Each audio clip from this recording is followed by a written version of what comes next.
kan lung min len tu kai ta eng môi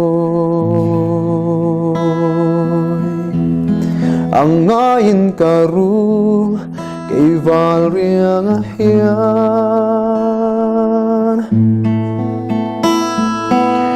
ka au ni tin pan lai ro lai hun te kiran nan moi lo liam tu rasiam tu ruan o sing nun kal siam kat siar thiam lo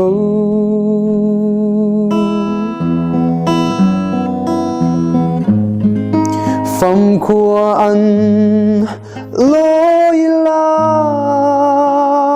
Lunglen kiang em kat hir bang thelo tai ta eng môi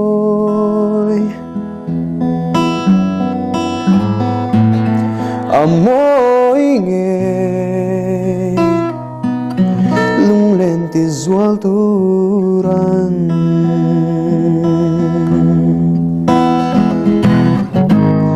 Turan na adang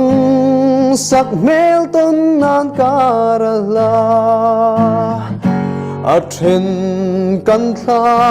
pialei thua riat nuaya to khom ni om thế to nem mo pialian her chuak le mai se